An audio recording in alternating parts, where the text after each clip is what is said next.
So for our first session, the session is the cost of disruption, challenges and opportunities of building disruptive products in South Asia. I'll first start by introducing our guest, and I'd like our guest to sort of, do a wave at the camera when I introduce him, so that this audience can sort of, identify that it's who's speaking. For our first guest, I'll start with Venkat RM.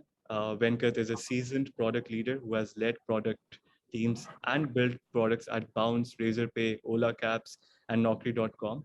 Very recently, he was a VP of products at Bounce, leading consumer products revenue and growth. He writes about product leadership on LinkedIn. Next up, we have Noor Shaukat, who is the co-founder of AimFit and leads the product engineering team. AimFit is Pakistan's leading health and wellness platform with a mission to transform the lives of 110 million women in Pakistan. After that, we have Yasser, co-founder of SalesFlow and Jugnu. SalesFlow is Pakistan's largest sales and distribution platform, managing revenue in excess of $2 billion to $2 billion US dollars, and Jugnu, which is a B2B e-commerce platform empowering thousands of small retailers. After that, we have Sair Ali, founder of Bling.co, previously Eat Mubarak. Sair has more than 3 years of founder experience in restaurant management and food delivery space with Bling.co. Bling.co is a B2B SaaS startup enabling brick and mortar restaurants to build their digital presence. Lastly, we have Saurabh Nanda, a creator economy entrepreneur and co-founder at Pencil. Pencil is the world's first free publishing platform that allows writers to write, publish, and distribute their work worldwide in ebook and paperback formats to thousands of retailers. Now, the backdrop of this discussion is that you have profiles of two different startup economies. One is obviously India, who's been an investor's dream and produced 16 unicorns this year only, and raised a record-staggering $10.46 billion in the first 6 months of 2021, compared to Pakistan, which has been for long touted to be the next big thing in the startup world. But only over the course of the past 18 months has its technology ecosystem finally come to life in an unprecedented fashion, with the ecosystem being on track to raise more money than the previous 5 years combined. And even more exciting is the fashion in which it's raised it, right? With famed international investors like the likes of YC and Kleiner Perkins also securing investments here. With YC and Kleiner Perkins being very instrumental in early startup partnerships in India back and sort of helping India become the startup giant it is. While the two ecosystems are in starkly different stages, the common socioeconomic and political factors make India's startup journey an important case study for Pakistanis entrepreneurs to learn from. So with that, I'd like to start with you, Yasser. Pakistan's adaptation to the internet economy has been slow until recently. What's changed to finally get us on the right track, right? And unsurprisingly, all the founders of all three sort of startups, AimFit, Bling.co, and Jugnu were founded in the last 2 to 3 years. So what has changed? And what are some of the biggest challenges do you see in front of you to consolidate on the immense opportunity that we have in front of you? Thank you, Abdul, for the wonderful introduction, and thank you, the entire product Soch and the entire product tree team for having us. It's really a pleasure to be able to have people from both sides of the border join in to share their insights. Well, just answering your question, so first of all, to begin with, India as well as Pakistan happen to have quite a significant numeric numbers when it comes to the population. So about 220 million people is a sizable chunk of people for Pakistan, and similarly 1.2 1.3 billion people in India. Make the entire case for why the investment and why the transformation is to happen over here.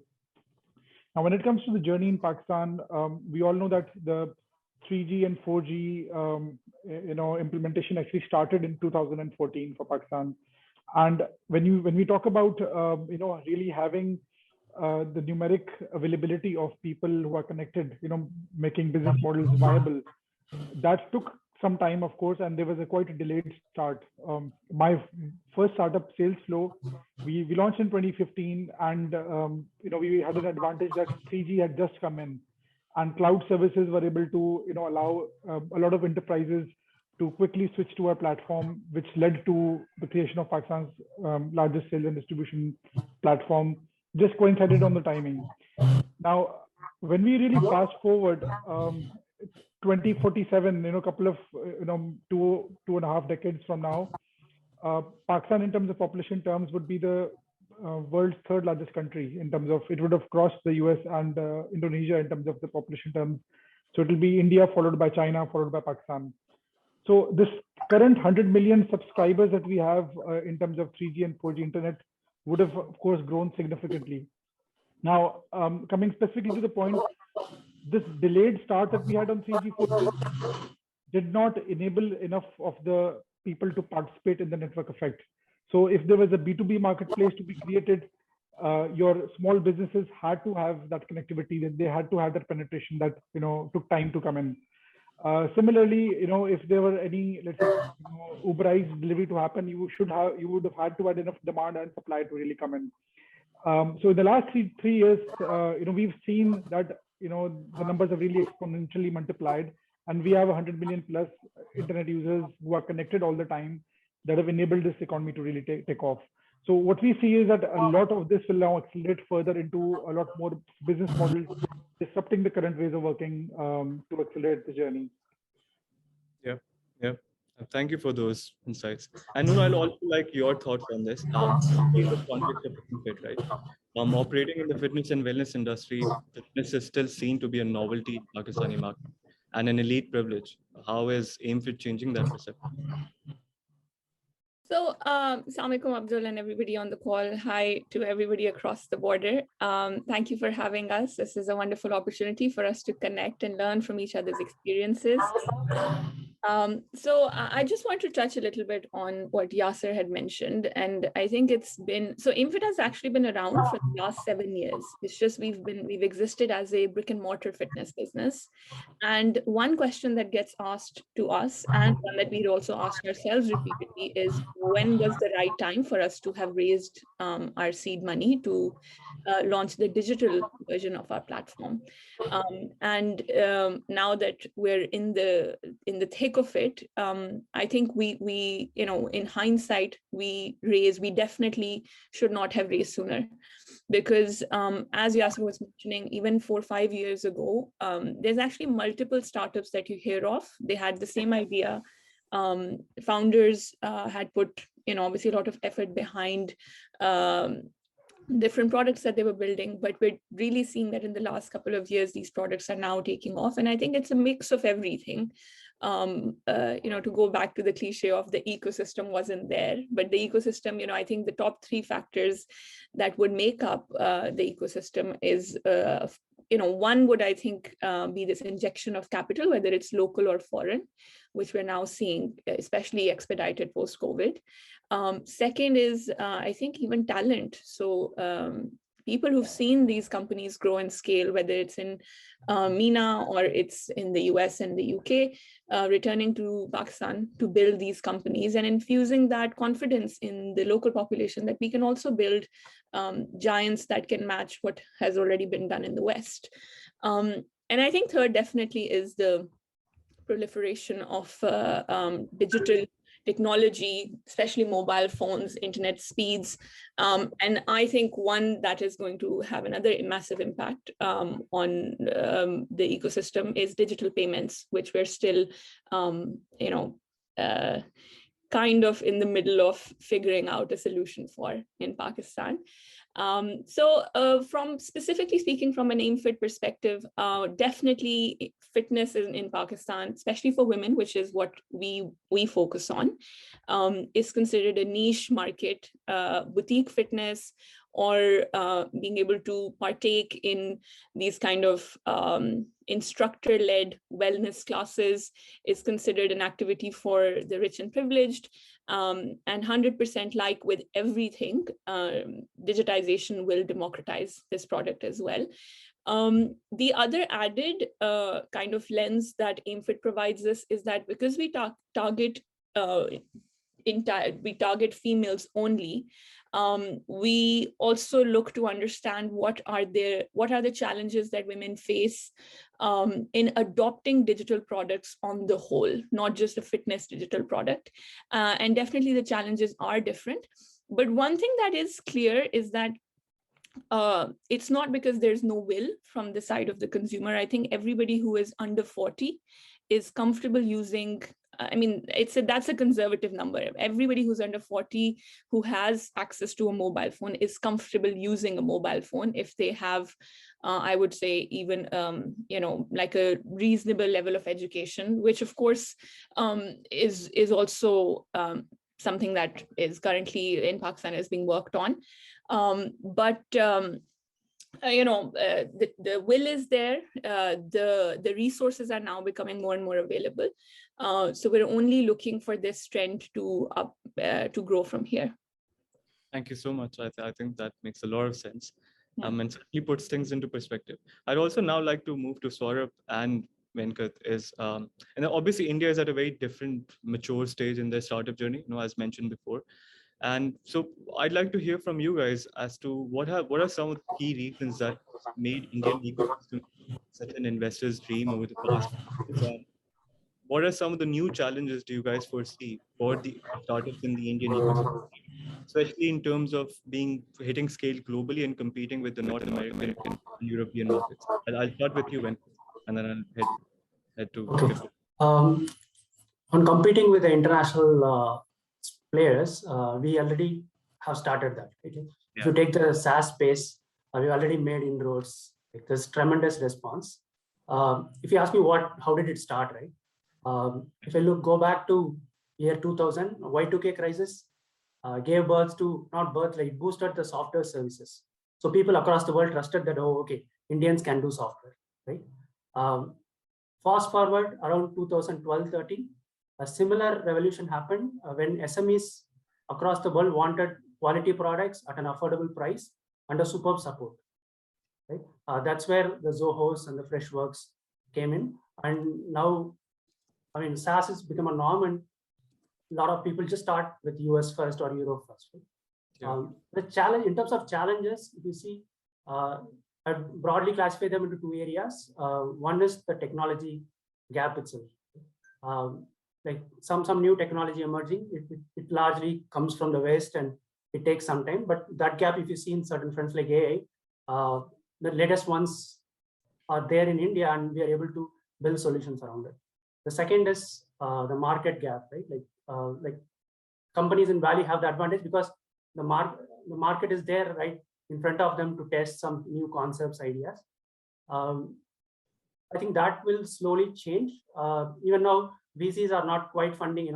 When an Indian startup says, "I'm going to build a B2C product for the Europe," right? Like it's not.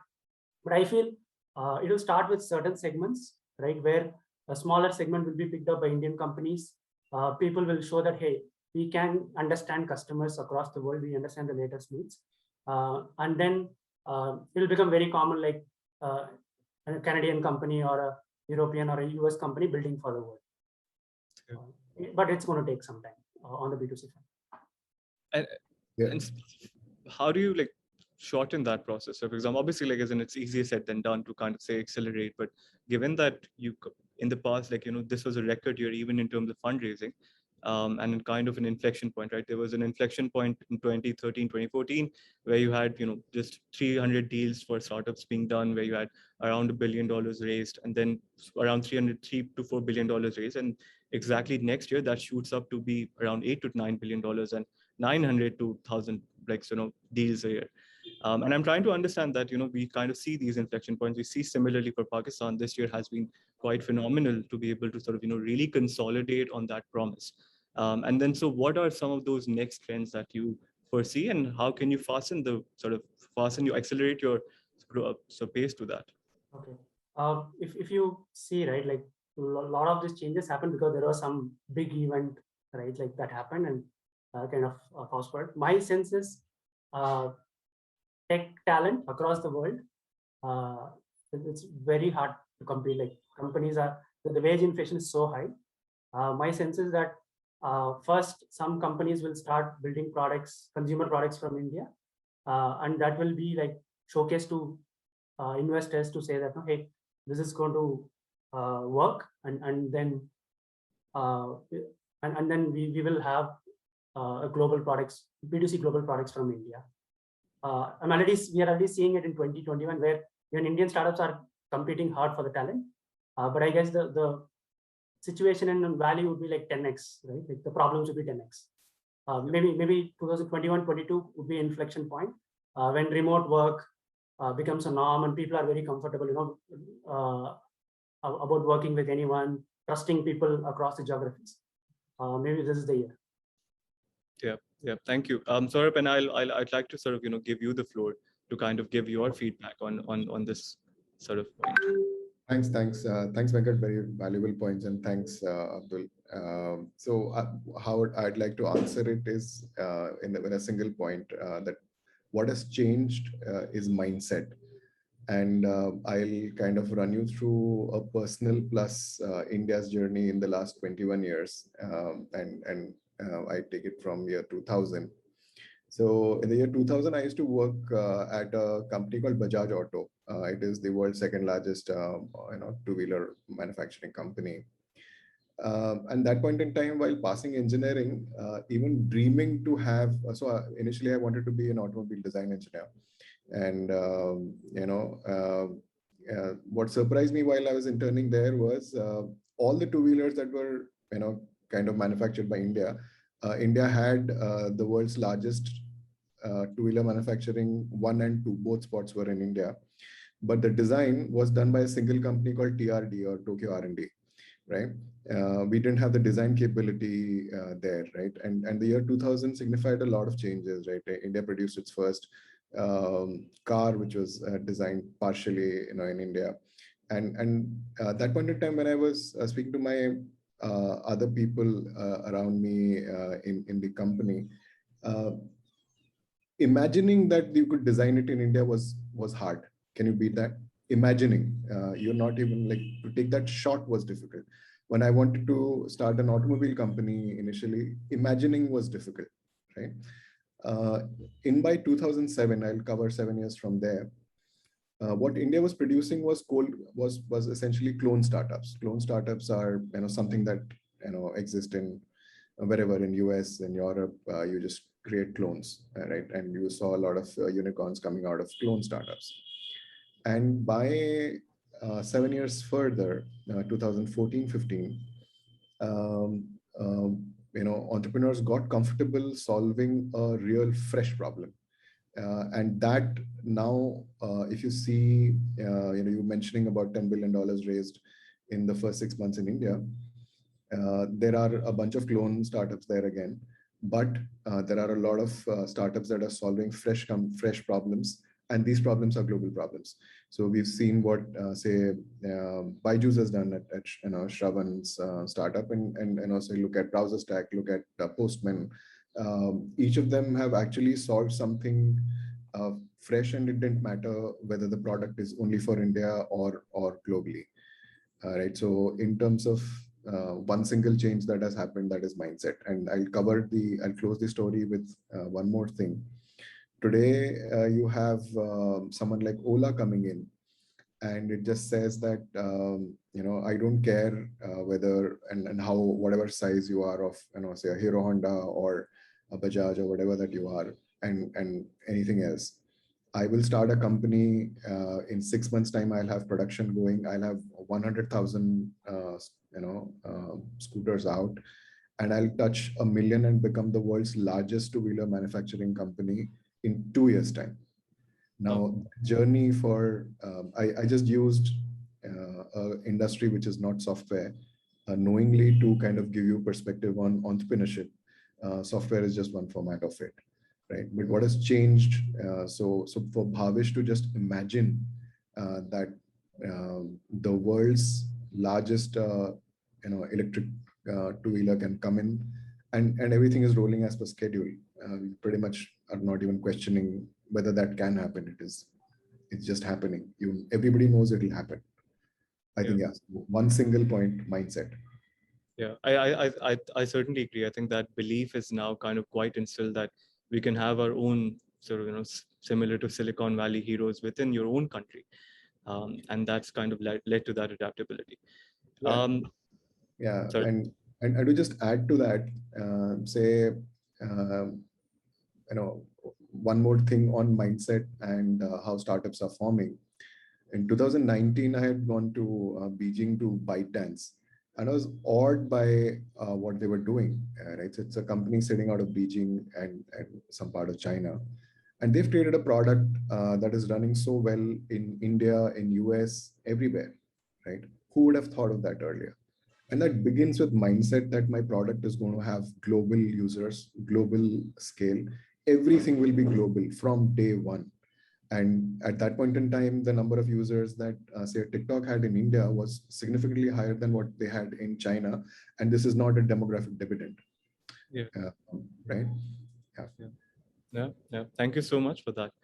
Saira, I'd like to come to you next and understand that, how are startups in Pakistan, and generally, like, for example, for you as a SaaS startup founder, how are you dealing with recruiting top talent, right? Because I think we've touched that in different aspects. Venkat talked about it, Noor talked about it. Especially when it comes to hiring engineers with experience in building products or roles like product design and product management, which are still in very much their nascent stages in this country. Does local talent suffice, or are you trying, or do you sort of look for sourcing it from the outside? So unfortunately, we are relying on, not unfortunately, but we are relying on the local talent. And the problem here is that with COVID, access to talent has gone beyond borders, and there are remote people hiring from Pakistan now, and we have to compete with US startups who are hiring, attracting similar top talent from Pakistan. So I think that's a bigger challenge for us. There is no need for us to go and hire outside of Pakistan. I think there is enough talent available. But yes, I agree partially that the kind of product talent, design talent that is generally available outside, who have like a product manager who has worked at 3-4 venture funded companies, they're not available as of yet, right? But yes, in 5 to 7 years, 10 years, that will be available to us. I think that the challenge here is the economics. And I was reading about India as well, that the engineers have become the highest priced commodity right now, again, for the same reason. So I think we should sit together and come up with a strategy. How can we retain our talent in our own countries? I heard that Razorpay sort of is one of those companies that pays insanely, and paying up to $150,000 yearly in tech talent. And if you can't compete with that, then the talent just goes, even for India, just goes abroad. And that's a brain drain, is a significant problem for but for us right now, and then also India, which are again much more mature. But Sai, you mentioned that we don't have those product managers and product designers and those significant roles and instrumental in sort of taking startups from just ideation to scale. And you said that it'll take 5 to 7 years for us to get those experienced individuals. But what about now? How about going from this right now to those 5 to 7 years, right? Because we don't have that. And we want to be able to somehow create some form of structure where these people can come in and we can somehow expedite that 5 to 7 years of learning into much lesser. Because if the funding and the investment is to increase, if more and more attention is to come, then the talent is just to be able, it's going to create a dearth of such talent. Yes, I think there's like several aspects how that journey will be done. So on one level, let's say for the likes of Bikeas, which has raised their Series B, one of our largest ride-hailing networks, venture funded startups, they have the ability or the financial muscle to attract a very senior chief product officer as part of their reverse brain drain program, and they could have someone back from US to Pakistan who has worked on perhaps unicorn projects, right? So that's for the larger ones. For the smaller ones, like ourselves, seed stage, Series A, I think so. Obviously, natural talent is there. Product at the end of the day is an extension of other business functions. From my non-product managers' understanding of that is. So I think a lot of people we take help from. So Athar is one person we very often reach out to him, take help from him, and he has built that, done that. Obviously, we cannot afford him, right? But there's plenty of learning that is available. So that's the kind of journey we all are doing together. Startups like SadaPay, startups like Bazaar in Pakistan, like these are the startups which are creating and nurturing and very like they have a strong focus on projects. And Kareem did that job a few years ago. So there are at least some project managers available with SadaPay and Bazaar and Blink. Like our CTO is our chief product officer as well. So the kind of focus we have it, we will be creating a layer of product managers, which in 2 to 3 years time will start appearing and will be available to several other startups. Yeah. Thank you for that. So we have one question from the panel. So and I'd like to field it to everyone because rather than me just taking over all the time and asking questions. So the question is that when thinking of launching a startup, which route is better for initial required financing?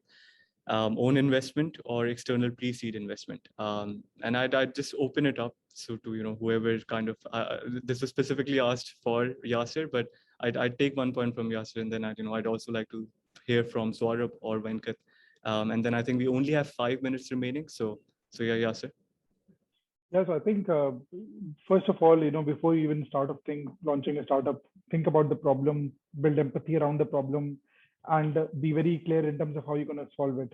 Usually, it does not take any money to to get out your first minimum viable product. It's just you in your garage or you at your home trying to solve it.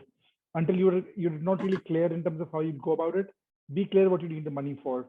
So in some cases, if you're going to be creating a huge network effect, then you might need a lot of money, but those are again in the same clone startups as Saurabh mentioned. But in most cases, if you're solving a problem, be very, very attached to it. And I can tell you'll get your first couple of tick marks without raising the money, and then go to VC or whoever to get that money to validate and kind of scale that solution. And if you're really true at solving the problem, you will actually have a lot more emotional attachment to solving the problem than to raising the money. Money mostly comes second, after you've started to solve the problem. Yeah, and I think Noor, this is also what you mentioned, right? That it's a very interesting it's been a very interesting sort of journey for Aimfit as well, as starting out as brick and mortar, and then finding out when the right time was, and then when the right time came, was it kind of very easy to be able to attract investors, or was it where they thought that, oh, okay, this business has existed for quite several years, and why now? So yeah. Yeah. I think I just second what Yasser had said. I think the problem discovery is the biggest factor. Like for our journey, we started off as a traditional book publishing company, and when we wanted to go venture, we had kind of chanced upon a problem that has not been resolved in the global book publishing space or even content space. So we were able to raise like $1.5 million just on concept. We didn't have the product. The product just has come out just 30 odd weeks back, right? So I think the genuinity of the problem discovery is pivotal, like Yasser mentioned. Yeah, 100% agreed. We've had that. We've had that experience at Aimfit for years while we were solving the problem through a brick and mortar business. And not only does it help you clarify how you're going to solve the problem, and like Yasser mentioned, you become, it helps build empathy around the problem. It also gives you a very clear lens on the customer and what their perspective is, which I think is obviously the number one kind of anchor point that you need to stick with throughout the journey of throughout your entrepreneurship journey. And the sooner you get started on that, rather than make VC funding your focus, the better your chances of building a great product and also raising money off the back of it. Yeah. Thank you so much. That closes it for this round. It's been an absolute pleasure having all of you here. I hope this is the beginning of first of many such conversations. There's so much learning for us to do, and so much, we have to learn from you guys. Thank you so much. And with that, I'll close this first panel discussion. We will have our next session starting in 2 minutes, and the host and the moderator for that will be Anam. So thank you so much, everyone. It was a pleasure having you. Thank you.